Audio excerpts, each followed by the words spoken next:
see your foot is out. Hi guys, and welcome back to my channel. Today I'm going to be telling the story about how this little munchkin came to the world. Yeah. So today is May 1st. She was born November 10th, and she's almost 6 months, my little baby. I can't believe how fast time really went by. It's been the best 6 months of my life. She's honestly the biggest blessing, and we are just so blessed to have her. And I wouldn't have changed a thing, and she just gives me baby fever all over again. She really is the best baby, right? Who's the best baby? Who's the best baby? You are. So if you'd like to see or hear about how this little munchkin came about, please keep on watching this video.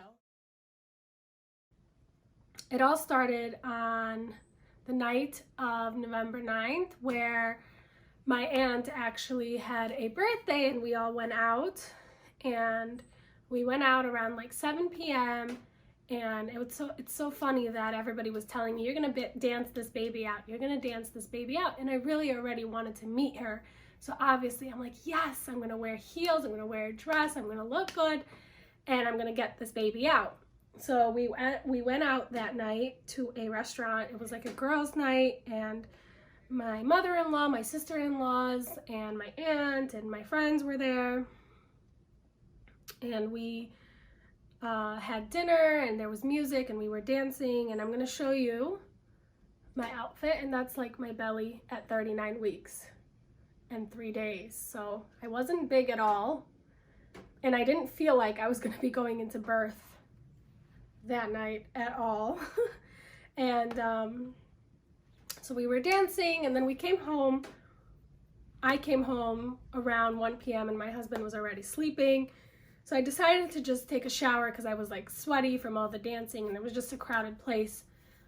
So I showered at 1, and then I got into bed, and around 3:30 a.m. November 10th, I for some reason felt like I like peed myself, but I wasn't sure what it was. So like I got up and I ran to the bathroom, and like I actually peed. So I thought it was just that, like, you know, I'm at a point where I can't hold the pee anymore just because I'm so far along. So I didn't really think anything of it. So I came back to bed, and I was laying down because I didn't have any pain at this point. So I laid down and was trying to go back to sleep, but then I felt another like gush. It wasn't a lot, but I felt something like leaking. And I know this is TMI, but it was leaking, and then I was like, wait, this might be it. Like, it all hit me that this is what water breaking feels like, because everybody tells me that it's not like a whole bunch of water coming out. Sometimes it just leaks little by little.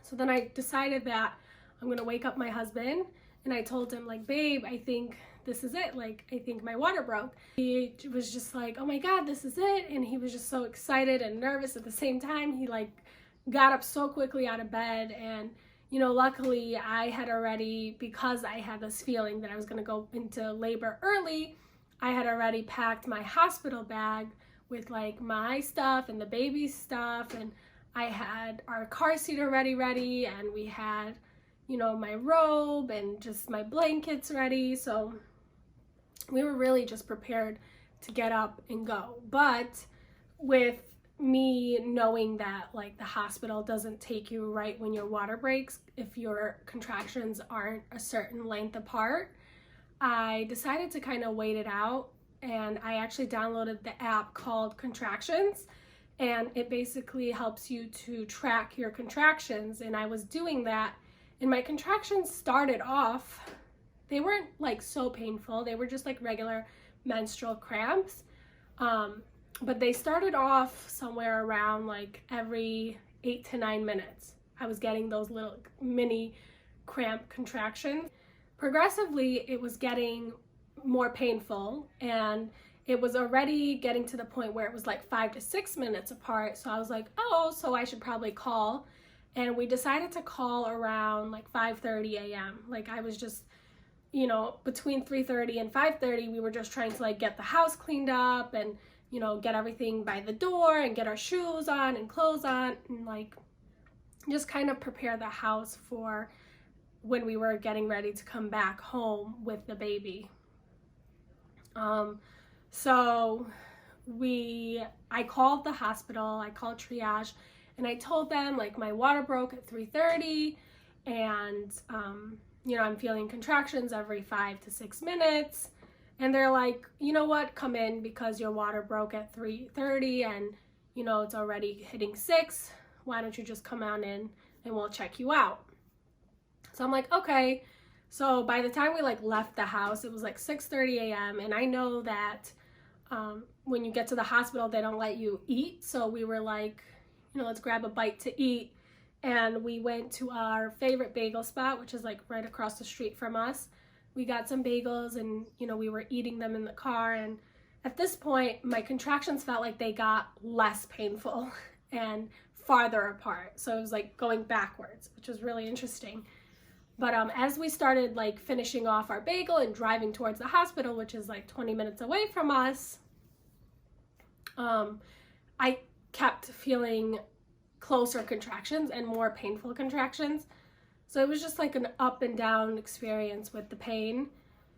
And we got there around 7:30, and obviously we live in Brooklyn, so it's so hard to find parking even at the hospital. Luckily, because we got there early, we were able to find parking, and we parked the car, and we just like took the one bag of my stuff, and we didn't take the car seat or like my pregnancy pillow that I actually took to be laying in the bed with, and like all the blankets and stuff. We didn't take any of that initially just because we didn't know if we were going to get sent back home and how far along I am, if I was even dilated or whatnot. So we just took the backpack just to be in case, because that had my wallet in it with my ID and stuff. And to register, you need to show ID. So we came into the hospital, and I guess November 10th was a very popular day to be giving birth because there was a lot of people in Triage, and they had me wait in the waiting room to even register. So there was like 2 people in front of me registering, so we had to wait for that. And once we got registered, they took me in and the nurse checked me. I was 70% effaced, but only 1 centimeter dilated. And then they're like, we're just gonna wait it out, monitor the baby. The baby was perfect. And my water did break, so my fluid was constantly coming out. And then an hour later, because they were so busy, they like couldn't come in earlier than that. Like I think it was an hour and a half later, they came back to check me, and I was still 70%, like 75% effaced and 2 centimeters dilated. And then they told me that they're gonna give me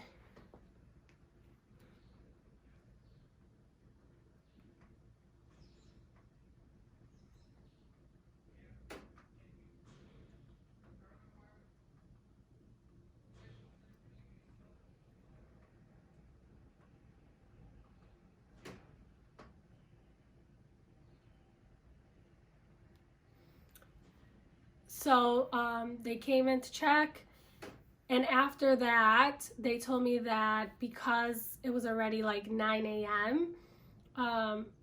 And they needed like the rooms downstairs, they were gonna send me upstairs to the area where all the people who are getting induced go.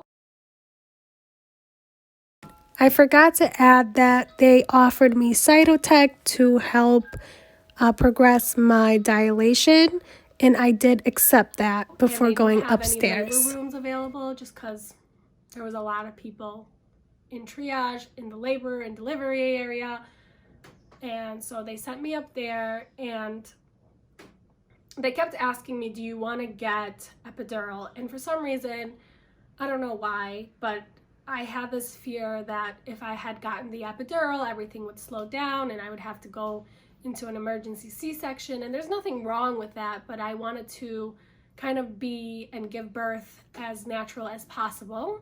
So I kind of waited 12 hours before I got the epidural. So from 3:30 a.m. till 3:30 p.m. I was without an epidural, and let me tell you, it was painful. So at the point where I got upstairs to the inducing, to the area where they induce women, I was there from like 10 to like 12. And that's when the contractions were just killer. I mean, they kept asking me like, on a level of 1 to 10, what's your pain? And I'm like 10, 10, 10. And then eventually they're like, do you want epidural? And I kind of let go of my fear. I'm like, you know what? My body knows what it needs to do. And, you know, if I'm in so much pain, I'm gonna probably not relax, and my body's not gonna do what it needs to do because I'm so tense, and my body was so tense, and my body and my baby feels my tense, you know, emotions. And I decided to let go of the fear of the epidural slowing things down, and I just said that I do want the epidural. And obviously, because there's so many people giving birth that day, the epidural was on a wait. Like, I had to wait for 2 hours. Yeah, so I initially said I wanted the epidural at like 1:30, and then 2 hours later, I got the epidural. And before I got the epidural, because my pain was so bad and the nurse came to check me, you know, I was already like throwing up, and I was like breaking the bed. The lady's like, don't break my beds. You know, I was like holding on to the sides and just like pulling at them every time I had the contraction. And then because they didn't have a labor and delivery room, they took me to this place. I think it was like a critical room for like pregnant women who aren't giving birth yet, but might be. So like they have nurses equipped to help with that if in case you do go into labor. Because like I was 3 centimeters dilated, 100% effaced at that point. So they took me to that room, and it was just like a little weird waiting room area, kind of like what it looks like in an emergency room, but way smaller. So we were in that room, and then the anesthesiologist came in, and I was so excited. And, you know, he was preparing to do things. And at that moment, I really was so afraid of this needle that I've never even seen. I mean, I've always heard about it, but I've never seen it. I don't know what it feels like. And for some reason, I was just so scared. And I felt like this energy of mine just like pulled this wonderful lady in. She was a doula. She was actually volunteering in the hospital. And she came in and she's like, hi, how are you? She was the nicest lady. She was a little bit older, and you know, like, because my mom lives in a different state, she couldn't be with me. So it was just my husband, and obviously my in-laws were there too, and they were in the waiting room. So my husband was just the only one in the room with me. So she kind of replaced, obviously she didn't replace my mom, but she kind of just gave me that comfort because I knew she was a mom and a grandma, and she just had that warmth about her. She's like, you know what, I'm gonna be here with you, don't be scared, like you don't move, you're not gonna even feel anything, they're gonna numb you, and you can hold on to my shoulders if you need me. So she was like literally standing right in front of me as the guy was preparing my back, and he's like, you're gonna feel something cool. So he was numbing it, and then she's like, just hold on to me, take deep breaths, like this is gonna relieve all your pain. And you know, she was guiding me through it, like with this meditation voice of hers, and like I was holding on to her. And they had to ask my husband to leave because you can't have anyone else around when they're doing this sterile procedure. So you know, I was like holding her shoulder, and I felt so bad because I might have bruised her because I was like putting so much pressure on her shoulders. And you know, he poked me, and to be honest, it was not that bad. And I didn't even realize that they initially put like this huge needle in your back, but then they remove it and leave like a plastic needle in there like they do with your IV. So it doesn't even like feel like anything is there. So he finished, and he gave me this like little button to release the epidural every time I felt like I needed more. And he said like every hour to 2 hours he recommends to release it. Immediately I felt such relief. And from that point on, it was like 3:34, and from that point on, my body did everything to prepare, and so quickly. Like in 3 hours, I was 10 centimeters dilated and like so ready to push. Like I felt so much pressure down in the rectal area. And the worst part of this is that I had hemorrhoids 2 weeks before actually going into labor, and they were just really, really bad. So like I was really afraid of pushing as well because the hemorrhoids, and I thought that they would get bigger and they would be more, because I actually had a thrombosed hemorrhoid, and it was the most, I probably could say that it was worse than the labor because I had like really bad pain with no epidural for like a week, where I couldn't even walk or sit or do anything and use the bathroom because of the hemorrhoids. So the pushing part was pretty tough for me. So we'll get to that part soon. So now I'm like telling the nurse, hey, like I really feel like I'm ready to push.